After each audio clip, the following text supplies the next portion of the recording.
What is this? Prosper. I find myself in an unusual place.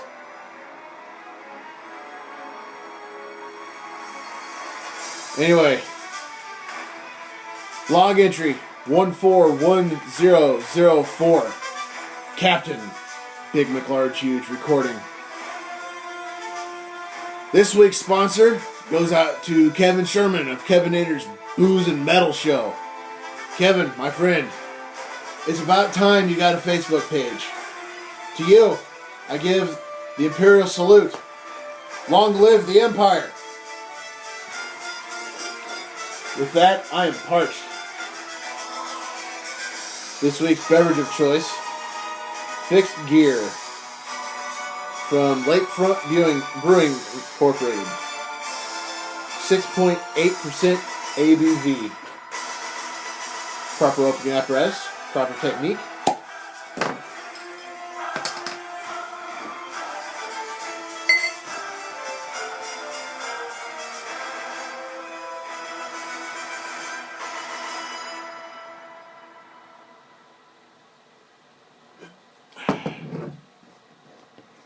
All right.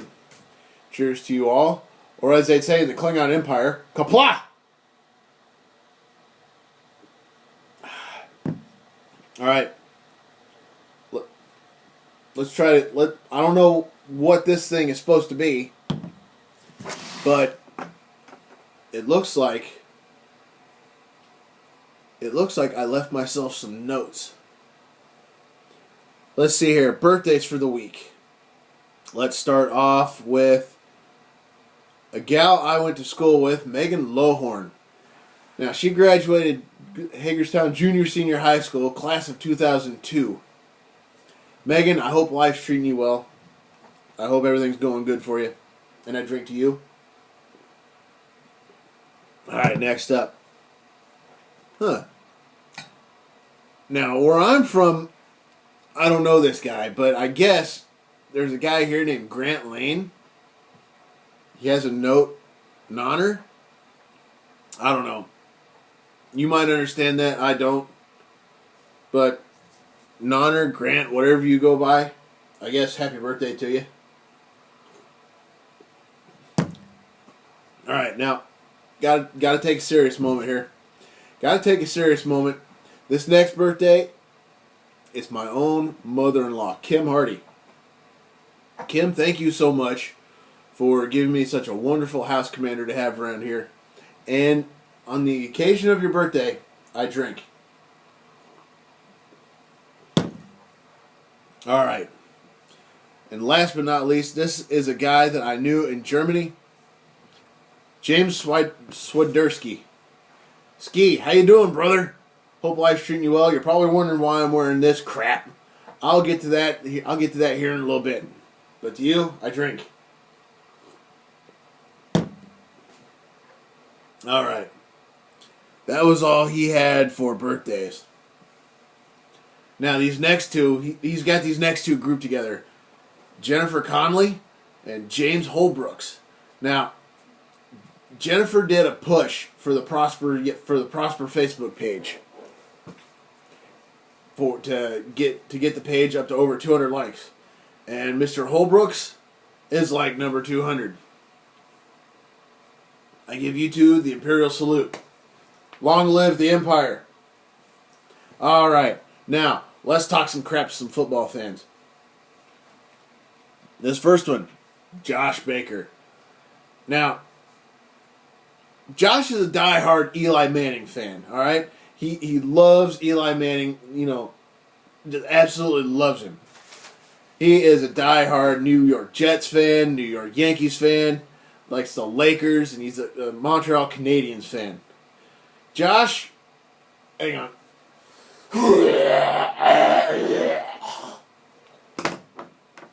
Sorry, I had to pass something real quick.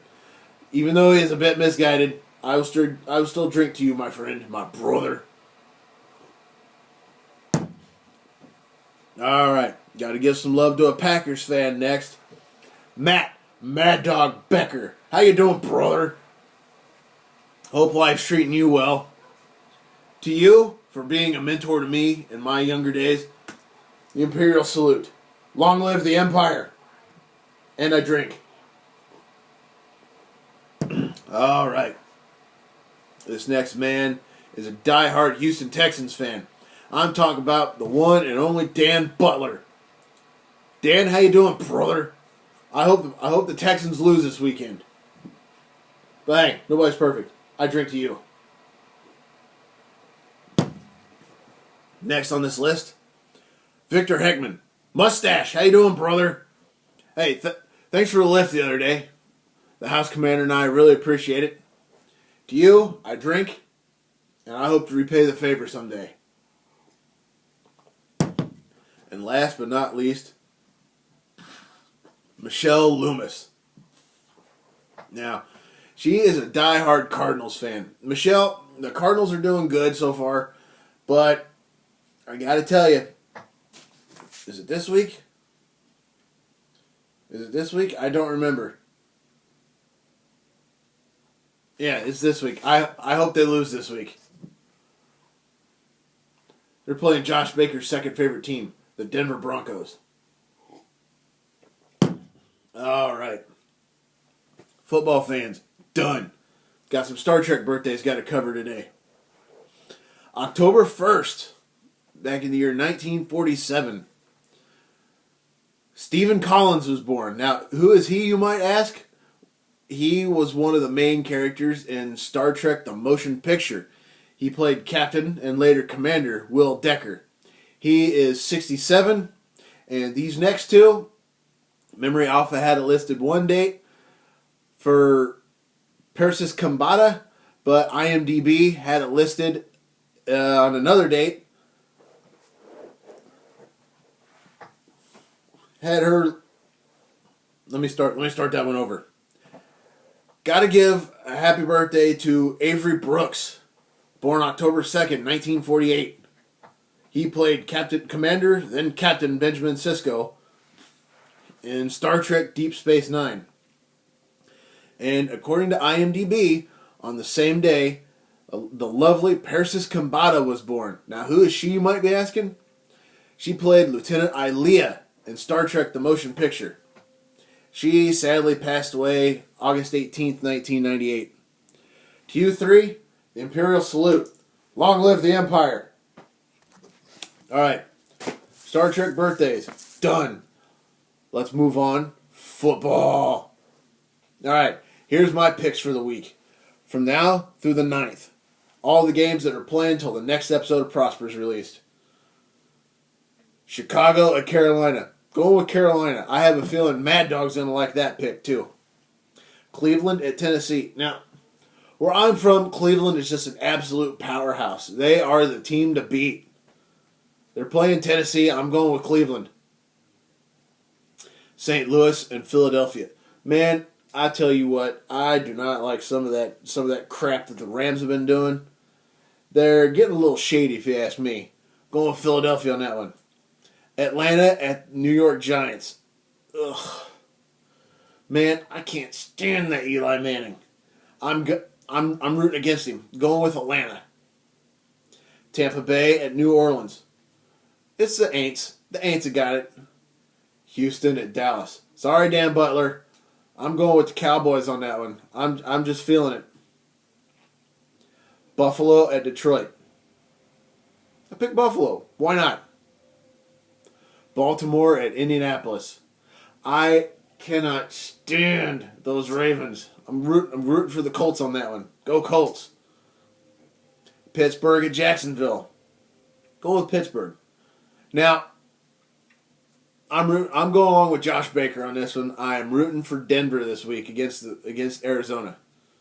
I think Denver's got it. Now, Peyton Manning's a good quarterback in his own respect, in his own way. He's a future Hall of Famer. But sorry, I'm not going to touch it. Kansas City at San Francisco. Go with Kansas City.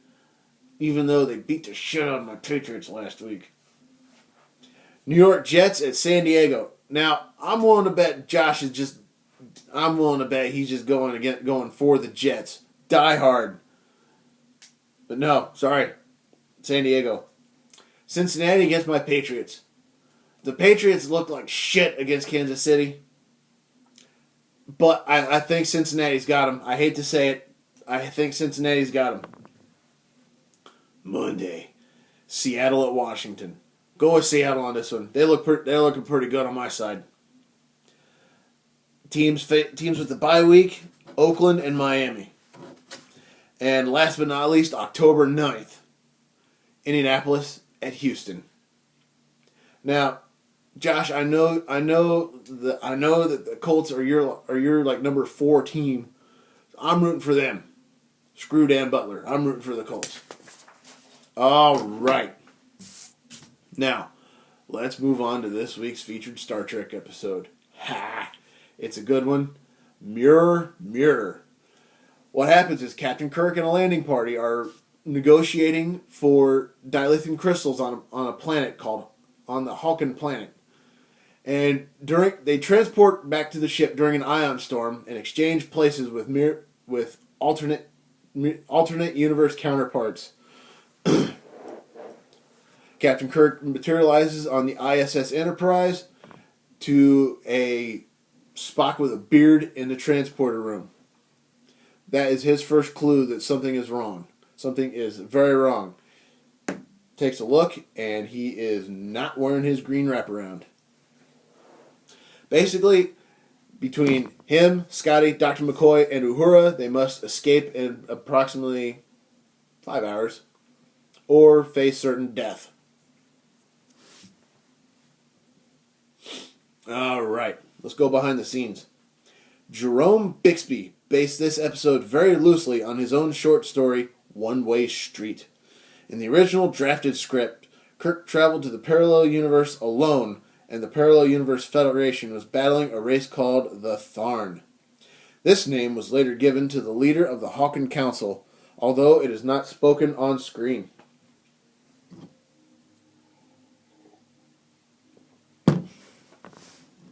Composer Fred Stein adapted Romulan music he had composed for Balance of Terror to represent the Empire in this segment, as well as using some cues from his Mud's Women soundtrack. During the filming of this episode, Barbara Luna had strep throat and 103-degree fever, so her kissing scenes with Shatner were postponed for 3 weeks. It's amazing the things you learn when you go behind the scenes. This episode introduces the Mirror Universe, which returned in episodes of Star Trek Deep Space Nine and Star Trek Enterprise, as well as in various novels and comics. Excuse me. It is shown in Deep Space Nine crossover that the events in this episode led directly to the fall of the Terran Empire to the Klingon-Cardassian alliance in the late 23rd century. Mir Spock became leader and, inspired by Kirk, attempted to reform the Empire, leaving it vulnerable to a combined Klingon-Cardassian attack. The scene at the end where Kirk meets Marlena on the Prime Universe's Enterprise was used to create the scene where Benjamin Sisko speaks with Kirk in the 1996 Star Trek Deep Space Nine Trials and Tribulations.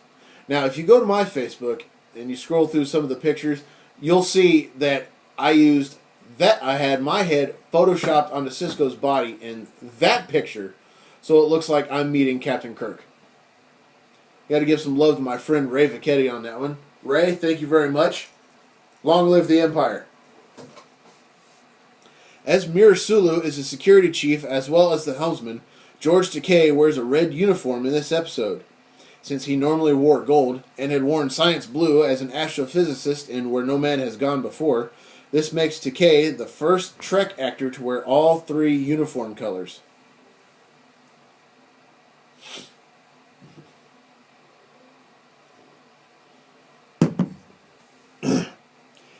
This episode serves as a sequel to the 2005 Star Trek Enterprise two-parter In a Mirror Darkly, and In a Mirror Darkly Part 2, set entirely in the Mirror Universe with no crossovers, which, on the Enterprise Season 4 DVD, Manny Koto explicitly states this was done in order to preserve the episode as an inter-universal first contact, which themselves served as the sequel to The Tholian Web. kind of confusing, but once you see them all, it makes sense. This episode marks the first time in Star Trek history that Scotty addresses Kirk as Jim. In Next Generation episode Relics, he does tell William T. Riker and Geordi LaForge after discovering his rescuer served aboard the Enterprise, that Jim Kirk himself must have come looking for him. In the alternate reality, however, Scotty routinely calls Kirk Jim. I think, honestly, this episode is the only time in the original series that Scotty addresses Kirk by the first name Jim. This is also the only episode in which Uhura is seen in a moving turbolift. This is one of two episodes where Spock is knocked unconscious in a fight. The other being Friday's Child, where Capellan knocks him out with a sword after Kirk prevents Eileen's death, contradicting the book Star Trek Lives, in which Leonard Nimoy states that Spock was never knocked out in a fight, although it must be noted that it's Spock's Mirror Universe counterpart who was knocked unconscious in this episode. This is the second and final appearance of the 11-foot model Enterprise, which orbits from right to left in the teaser. When the transportation to the parallel universe occurs, the ISS version is orbiting in the opposite direction. Although the episode was produced in 1967, the footage of the ship was filmed for Where No Man Has Gone Before in 1965, indicated by the heightened bridge dome, the oversized deflector dish, and the unlit Bassard collectors complete with spires. However, in Where No Man Has Gone Before, there were no rounded nodes at the rear of the nacelles, which appear in this episode. The first time the ship orbited in this direction, scenes of the revamped production model were simply reversed, as can be seen by the backwards registration. In this episode, though, the model was shot with reversed nomenclature, as the port side was unfinished. It is unknown why so little of this footage was used during the series. Despite the effort expended to highlight the opposite nature of the Mirror Universe, the Enterprise is seen orbiting left to right in all of the scenes after the main title. The captain's chair, created for this episode, was later reused as Robert Wesley's command chair aboard the USS Lexington in the Ultimate Computer. The metal head sculpture in the Mirror Spock's quarters, also in the room in Amok Time, also reappeared in the possession of Dr. Adams in Dagger of the Mind and Marlon MacGyver's in Space Seed. The covering for the Tantalus Field device shows up again in McCoy's office in Journey to Babel. The emergency manual monitor set makes its debut in this episode. A modified brig makes its debut here. Its location on the set was in the short hallway leading to the engineering set. The brig seen in Charlie X was in the main hallway, but featured many of the same set pieces. However, the force field projectors did not move when someone attempted to get out of the new version. To further denote the inverted nature of the parallel universe, phasers were worn upside down on the left hip. Actually, they were not worn upside down on the left hip. They were just worn on the left hip. Memory Alpha, this is for you. Hey kids, look, a deer!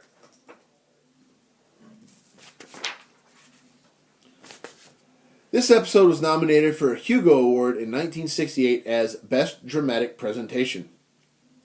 Ronald D. Moore once cited this episode as one of his favorite installments of the original Star Trek series. Excuse me. This episode is often spoofed or parodied in various other television programs. The aspect of evil counterparts from a parallel universe and the presence of goatees on such characters are particularly popular.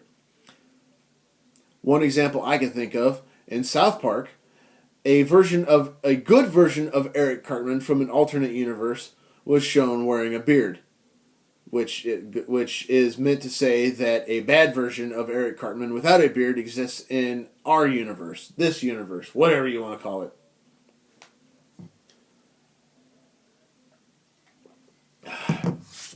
One such reference or tribute is the noted progressive rock band called Spock's Beard.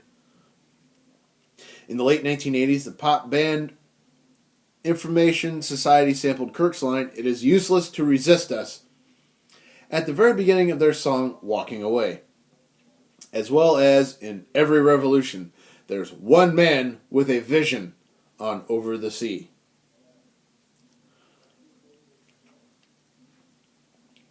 This episode is parodied/referenced in the Mystery Science Theater 3000 episode featuring Last of the Wild Horses. During the host segments of this episode, the evil Dr. Clayton Forrester and TV's Frank proposed to send a matter transference device to the satellite of Love during an ion storm. And for the rest of the episode, Mike Nelson and Crow T. Robot are seen as their evil counterparts on Earth, sending bad movies to the satellite of Love to torture Forrester and Frank. The reverse of the usual situation. Mike and Crow play roles similar to Mirror Kirk and Spock, respectively. Excuse me. Including wearing costumes similar to those worn by Kirk and Spock. Prime Universe's Tom Servo and Gypsy try to figure out how to get back to their own universe. Here's one that just happened for those of you that like the fan series. I'm also going to give some love to Star Trek Continues on this one, and here's why. In 2014, the unofficial production, Star Trek Continues, just said that, created a sequel to this story. Fairest of Them All by Vic Bignogna and James Kerwin is set immediately following the end of Mirror Mirror and takes place entirely in the Mirror universe. It continues the story leading to Spock taking command of the Enterprise and embarking on his mission to overthrow the Terran Empire. Among the cast is Chris Doohan, son of James Doohan, who plays the role of Scotty. Michael Dorn features as the voice of the computer, and Doug Drexler supervises the visual effects. Also of note, a young actress named Kipleigh Brown, who I'm also going to give the Imperial salute to, plays the part of Yeoman, is it Jones or Smith? I don't remember. Alright, time to consume the rest of this adult beverage. But first, I must explain. I have had the privilege and the honor tonight of portraying what I can only imagine to be a mirror universe counterpart of myself. Apparently, we both like the boobies, as is evidenced by the breast cancer awareness pin for the Hard Rock Cafe in Tokyo for 2014. That is the only logical explanation as to why I am wearing a New England Patriots jersey right now. This also satisfies a bet between Josh Baker and myself from the playoffs last year, in which the Colts tried to defeat the New England Patriots. With that being said, I'm going to step back into my character and close out this episode. Ugh. Empty as the brain cells of the average Yankee fan. Well, all y'all carbon-based life forms, y'all know what time it is, right? It is time for me to make my way out of here. So you all take care. Have an awesome night or day. Don't do anything I wouldn't do, and if you do, name it after me. Don't drink or drive because, well, you might spill your drink, or, more importantly, you might kill yourself or somebody else. And drinking and driving is dumber than being a Yankees fan. And what's worse than that is rooting for little douchebag cocksuckers like Eli. I'm as good as Tom Brady. Almost.